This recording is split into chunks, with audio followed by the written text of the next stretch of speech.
अपने पिता के गोद में बैठकर, कुबेरेश्वर बाबा की गोद में बैठकर कथा श्रवण कर रहे हो। कोई पूर्व के आपका घर में वॉल्यूम थोड़ा भी तेज करे हो और बाहर भी अगर आपकी आवाज जा रही है तो रोड पर चलने वालों के कानों में भी अगर शिव महापुराण की कथा पढ़ रही है, श्री शिवाय नमस्तुभ्यम मंत्र जा रहा है, शंकर का गुणगान जा रहा है, शिव नाम जा रहा है, तो समझ लो कि उनके भी पितृलोक में तृप्त हो रहे हैं, उनका भी आनंद प्राप्त हो रहा है, वो भी तृप्त, उनके भीतर भी तृप्त है, वो भी आनंद। और शिव की उदारता, इसमें भगवान शंकर की करुणा, कितना सुंदर भाव कहा गया है। एक बार माता पार्वती जी ने भगवान शिव जी से अपने नाना जी के यहां जाने के लिए जिद करी। और पार्वती जी के नाना जी कौन है? पितृलोक। पितरों की 3 बेटियां हैं, मैना, धन्या, कला। यह हम पहले भी वर्णन कर चुके हैं। उन पितरों की 3 बेटियां, मैना जिनकी गोद में मां पार्वती जी खेली हैं, धन्या सुनैना बनी जिनकी गोद में मां जानकी जी खेली हैं, कला कीर्ति बनी जिनकी गोद में राधा जी खेली। ये तीनों पितरों की 3 बेटियां, पितृलोक में इनका निवास है, पितृलोक में ये रहती हैं। पर सनकादि ऋषियों के चरण में, जंघा में इनके वस्त्र की चोट लग जाती है, जिसके कारण बस ये पितृलोक से मृत्यु लोक में आ जाती है। थोड़ी सी गलती हुई, थोड़ी सी गलती, थोड़ा सा गलत कर्म हो गया कि चलते चलते उनके कपड़े संत की जंघा पर, अर्थात छोटे छोटे जो सनकाद ऋषि बड़े आनंद के साथ तप कर रहे थे और उनके वस्त्र उनको छूकर चले गए।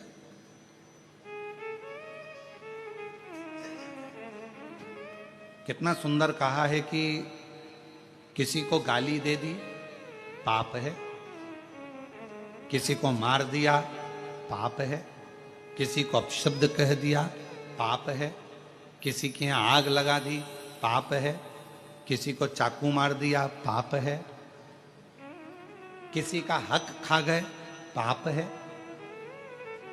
पाप है, किसी को गलत दृष्टि से देख लिया पाप है। पर शिव महापुराण की कथा कहती है पाप में एक पाप और है। अपने सिंहासन पर बैठकर, अपनी गादी पर बैठकर, अपनी पीठ पर बैठकर, व्यास पीठ पर बैठकर यदि किसी संत, साधु, ब्राह्मण या किसी कथाकार की या किसी तपस्वी की आप अपनी गादी पर बैठकर किसी भी तरह से आलोचना करें या निंदा करें तो यह महापाप की गिनती में आता है। इतनी बड़ी व्यासपीठ हमें हरि चर्चा के लिए मिली है, इतनी बड़ी व्यासपीठ हमें भगवत भजन के लिए मिली है, इतनी बड़ी व्यासपीठ हमें हरि गुणगान करने के लिए मिली है, इतनी बड़ी व्यासपीठ हमें परमात्मा का भजन करने के लिए, नाम लेने के लिए मिली है। और उस व्यासपीठ पर बैठकर भी अगर कोई कथाकार या कोई व्यक्ति या कोई संत या कोई साधु या कोई कथाकार उस पर बैठकर भी यदि निंदा करे तो वो महापापी की गिनती में आ जाता। महापापी। आप भजन करो, शिव नाम लो, राम नाम लो, कृष्ण नाम लो। भक्त काय के लिए आया है? भगवत भजन करने के लिए। तो पाप कर्म केवल वही नहीं है, पाप कर्म ये भी है कि हम किसी के लिए अपशब्द क्यों बोलें, किसी के लिए आड़ा टेढ़ा क्यों बोलें, किसी के लिए अपशब्दों का बखान क्यों करें। शिव महापुराण की कथा कहती है, आज मां पार्वती जी भगवान शंकर जी से निवेदन कर रही हैं, भगवान शिव जी से प्रार्थना कर रही हैं, आप हमारे साथ में पितृलोक चलो। क्यों? क्योंकि वो हमारे नाना जी का घर है, वहां चलिए, पितृलोक में चलिए। वो हमारे नाना जी का घर है, पितृलोक चलो। भगवान देवाधिदेव महादेव ने थोड़ा सा सुना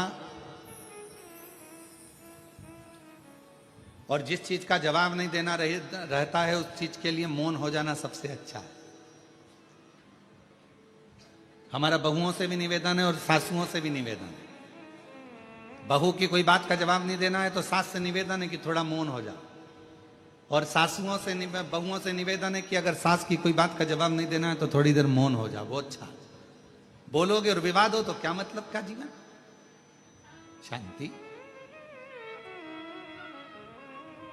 शिव जी मौन हो गए, शांत हो गए एकदम। और है भी मेरे शंकर भगवान, कर्पूर गौरम करुणावतारम संसार सारम भुजगेन्द्र सदा हृदयारविंदे भवम भवानी सहितं नमः शिवाय। ओम नमः शिवाय, नमः शिवाय, नमः शिवाय, ओम नमः शिवाय, नमः शिवाय, ओम नमः शिवाय। कर्पूर गौरम करुणावतारम संसार सारम भुजगेन्द्रहारं सदा हृदयारविंदे भवं भवानी सहितं नमः शिवाय।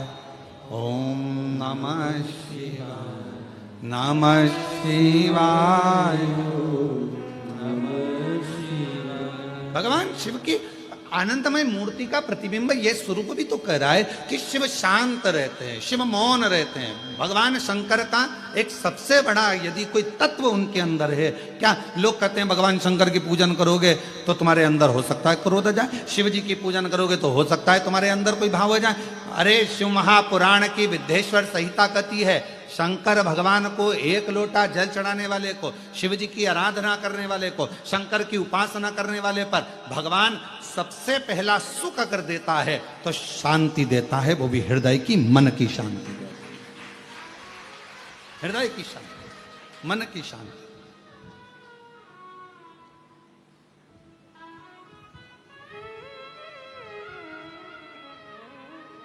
सर्वप्रथम अगर सुख भगवान देता है तो मन की शांति, और मूल वही है, मूल वही है। हम आपसे पूछे जरा उत्तर दीजिएगा, जहां जहां से आप लोग आए, अब हमको ये भी नहीं मालूम ना तुम कहां कहां से आए हो।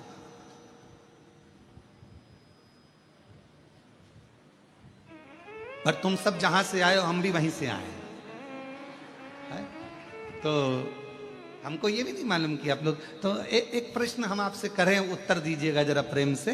अगर कोई मर जाता है और मरने के बाद तुम्हारे व्हाट्सएप पर या ग्रुप में मैसेज आता है कि ये व्यक्ति फलाना फलाना व्यक्ति अपने प्राणों को छोड़ दिया और परमात्मा में मिल गया, तो तुम उसके कमेंट्स में क्या लिखते हो? जम के बोलो, ओम शांति।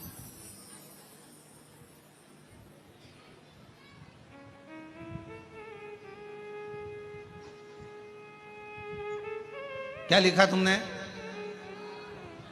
जम के बोलो जरा, ओम शांति। ठीक है। और कुछ लिखा? हाथ जोड़ लिए, फूल बना दिया, फूल का गुच्छा बना दिया, भले वो कैसा भी हो। तुमने ये लिखा कि बहुत एबला था, बहुत उपद्रवी था? नहीं, आपने क्या लिखा? ओम शांति। मतलब पूरी जिंदगी व्यक्ति ने संघर्ष किया, पूरी जिंदगी व्यक्ति ने काम किया, और आखिरी में लोग जब खड़े होकर श्रद्धांजलि भी देते हैं तो क्या कहते हैं कि 2 मिनट का मौन उस जीवात्मा की शांति के लिए धारण। और लोग हाथ ऐसा लंबा करके और बिल्कुल शांति से एकदम खड़े हो जाते हैं उस जीवात्मा की शांति के लिए। पर जरा विचार करिए कि वो शांति जो वो पूरी जिंदगी ढूंढता रहा, आखिरी तक नहीं मिली, मरने के बाद उसको शांति मिली। पर शिव महापुराण की कथा कहती है कि मरने के बाद लोगों को शांति मिलती है। वो शांति अगर शिव कहते हैं मेरा मंदिर, मेरा देवालय, मेरा शिवालय, जहां मैं रहता हूं लोग उसे शमशान कहते हैं। मैं जहां रहता हूं काशी, जिसको लोग महाशमशान कहते हैं, जहां मैं निवास करता हूं वो भी स्थान मेरा कैलाश माना जाता है। तो शंकर जी कहते हैं यदि संसार का मनुष्य जीते जी, मरने के बाद नहीं, जीते जी अगर शांति चाहता है तो मेरे मंदिर में, मेरे शिवालय में आकर अगर एक लोटा जल चढ़ाता है तो वो शांति उसको जीते जी प्राप्त हो, वो शांति उसको जीते जी। अब मरने के बाद अगर लोग ओम शांति लिखें, मरने के बाद लोग ओम शांति कहें, मरने के बाद श्रद्धांजलि में कहें 2 मिनट का मौन धारण करो जीवात्मा की शांति के लिए, उससे अच्छा है अपनी शांति अपने को इकट्ठा करना है। इसलिए एक लोटा जल लेकर शंकर के मंदिर में जाओ, शिव जी को एक लोटा जल समर्पित करो, हृदय से अपने भीतर उस शांति को आप पाओगे। जब शिव जी को एक लोटा जल चढ़ाओगे, हृदय से शांति का अनुभव। एक पत्र है, देखिए,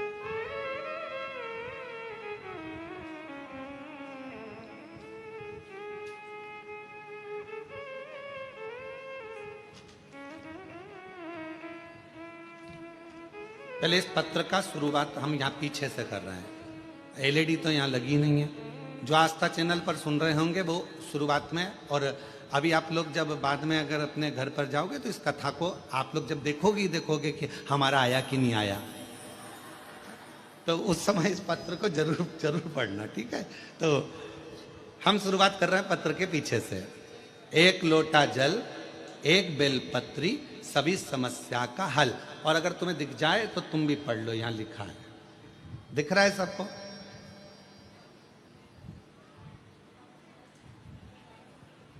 कुछ माताएं चश्मा आगे पीछे करके देख रही है, दिख रहा होगा, वैसे तो इतना बड़ा शब्द है, दिख रहा। अब पत्र को आगे से पढ़ें। गुड्डी देवी राजू सक्सेना दिल्ली एनसीआर से आई हैं। गुड्डी देवी राजू सक्सेना, आप ही हैं? आ जाओ, आगे से आ सकते हैं क्या? हाँ, थोड़ा जगह हो तो आगे से जाओ। गुड्डी देवी राजू सक्सेना दिल्ली एनसीआर से हम लोग आए हैं। गुरुदेव बाबा, एक लोटा जल चढ़ाने का क्या वर्णन करूं गुरुदेव। मेरे बेटे कई सालों से तैयारी कर रहा था एमबीबीएस की, कि कैसे भी नीट परीक्षा निकले और मैं डॉक्टर बनूं, उसकी तैयारी कर रहा था, पर उसका हो नहीं रहा था। एक बार उसने एग्जाम दिया, नहीं नंबर आया, दूसरी बार नंबर नहीं आया, तीसरी बार नंबर नहीं आया। तब आखिरी में उसने हिम्मत हारी, और हिम्मत हारा तब हमने हमारे बेटे से कहा कि वो सीहोर वाला मामा बाबा कहता है कि खूब मेहनत करो, खूब मेहनत, रात दिन एक कर दो, फिर एक बेलपत्र शहद में लगाकर शिव जी को चढ़ाकर जाओ, फल जरूर मिलेगा। मेरे बेटे ने हंसकर कहा, माँ क्या ऐसा हो सकता है? हाँ। मेरा बेटा तैयारी करने लगा, फिर तैयारी करी, फिर मेहनत करी, और इतनी तैयारी और मेहनत करी, आखिरी में पशुपतिनाथ का व्रत भी किया, और बाबा की ऐसी कृपा हो गई कि मेरे बेटे का नीट कंप्लीट हुआ और एमबीबीएस आज वो उसका एडमिशन हो गया। और बाबा की कृपा से, शिव जी की कृपा से सरकारी कॉलेज में बाबा की कृपा से एमबीबीएस कर रहा है। आ जाओ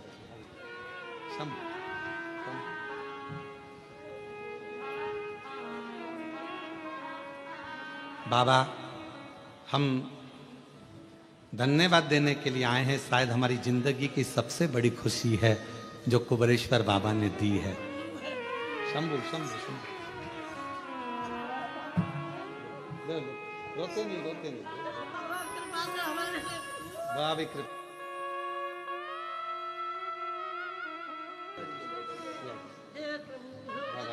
ये तो बाबा ने करुणा करी, अब तो बधाई।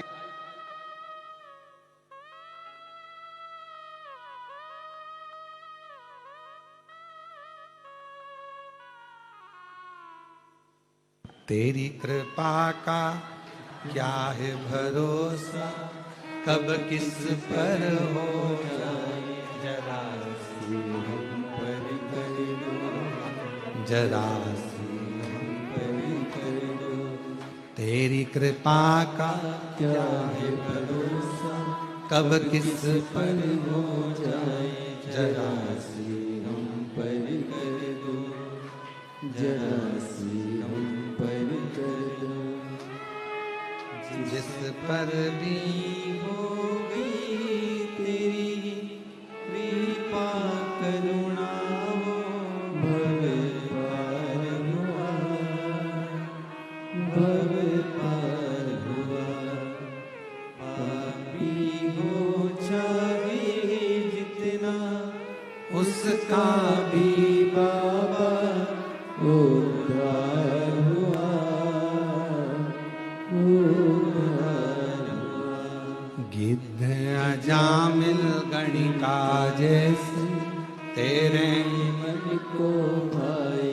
माता जी लिखी हैं, बाबा पूरे घर को आश्चर्य है, हो नहीं सकता था, साधारण व्यक्ति हैं हम लोग, क्या हमारा बेटा भी डॉक्टर बन सकता है?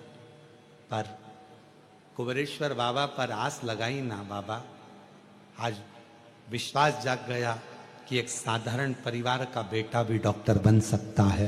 ये शिव की करुणा इसी को कहते हैं। शंकर की करुणा, उसकी उदारता इसी को कहते हैं। बस आप विश्वास कितना कर रहे हैं। ये 5 दिवसीय कथा नहीं है,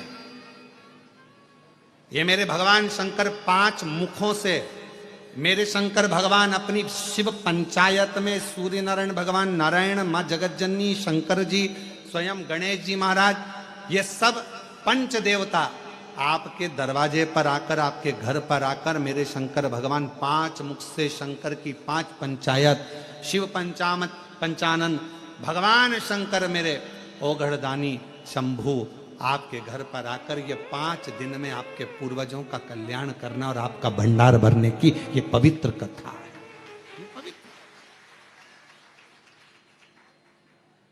ये पवित्र कथा।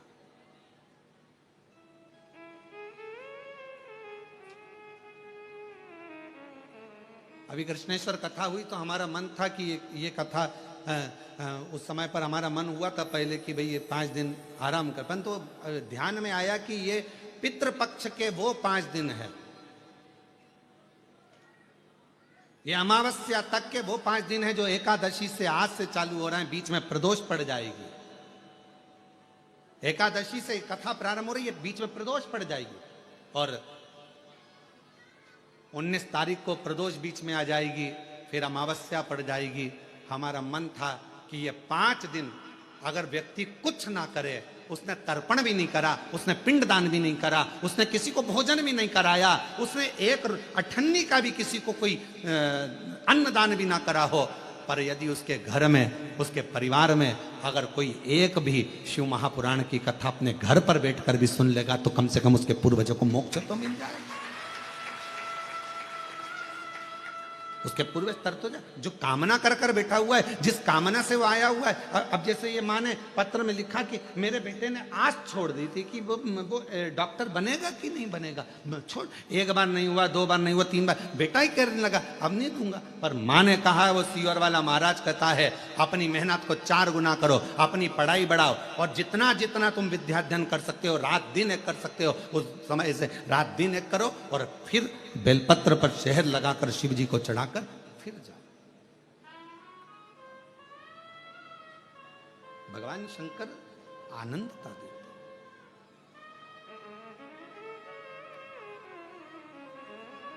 सुख देते।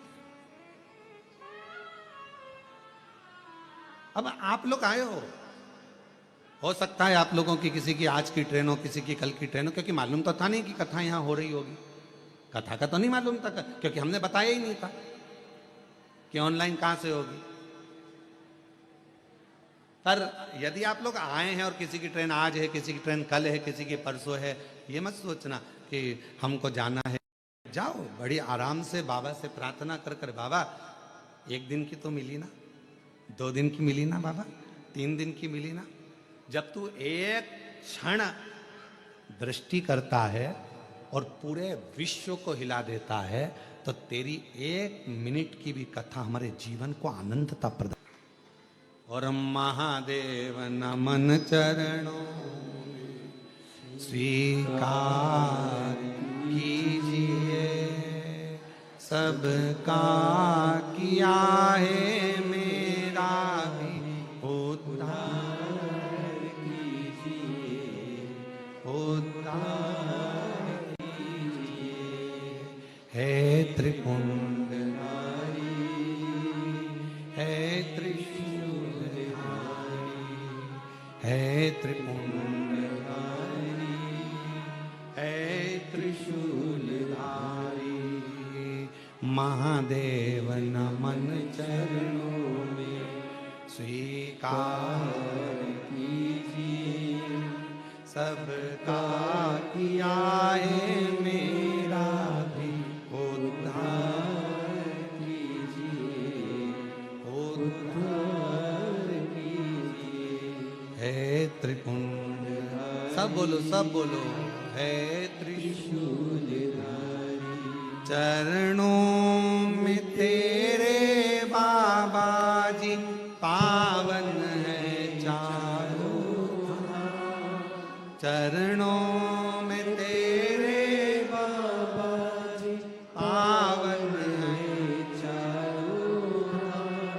तेरी देव करते वंदना पूजे सीताराम, तेरी देव करते वंदना पूजे सीताराम।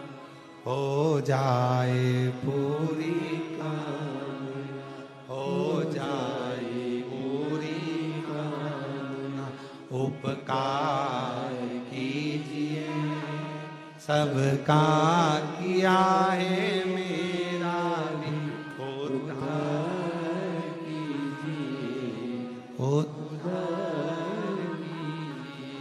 है त्रिपुंडधारी, है त्रिशूलधारी। आप जितनी करुणा सब पर करते हो, एक कृपा की थोड़ी सी भी दृष्टि हो जाए तो मेरा जीवन सवर जाए।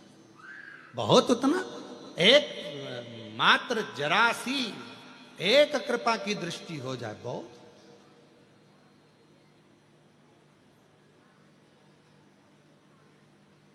सूर्य का प्रकाश कितना भी छुपाओ, थोड़ी सी भी किरण अगर घर के अंदर आ गई, पूरे घर में उजाला कर देती है।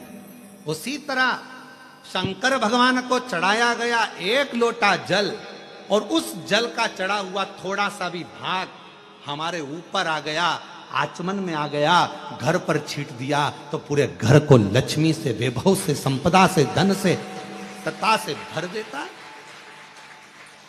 शिव शिव है, उसका तेज पुंज, उसका आनंद। इसीलिए किसी भी देवता के सम्मुख में ये नहीं कहा जाता कि ये ज्योतिर्लिंग है, ये ज्योतिर्लिंग है, ये ज्योतिर्लिंग है। केवल शंकर भगवान के शिवलिंग को जब भी दर्शन करोगे, ये शिवलिंग ज्योतिर्लिंग है, ये ज्योतिर्लिंग है, ये ज्योतिर्लिंग है। अर्थात इसमें एक ज्योति समाई हुई है, वो दिव्य ज्योति आपकी और हमारे जीवन का कल्याण कर दे, वो दिव्य ज्योति।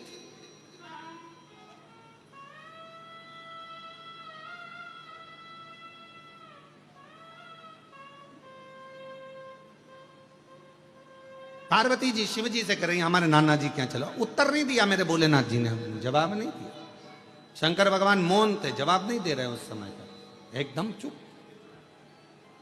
कहीं वो दिव्य ज्योति का एक तत्व हमारे भीतर आए। ये कितने किस्मत वाले होंगे श्रीमती सरोज श्रीवास्तव जी, श्रीवास्तव परिवार कितना भाग्यशाली है। जरा विचार करिएगा कि आपने मुख्य यजमान का पद ग्रहण करा, कितने भाग्यशाली है वो श्रीवास्तव परिवार। मैं आपको बहुत बहुत साधुवाद देता हूँ श्रीवास्तव परिवार। माता जी आपको भी बहुत साधुवाद देता हूँ, बहुत साधुवाद।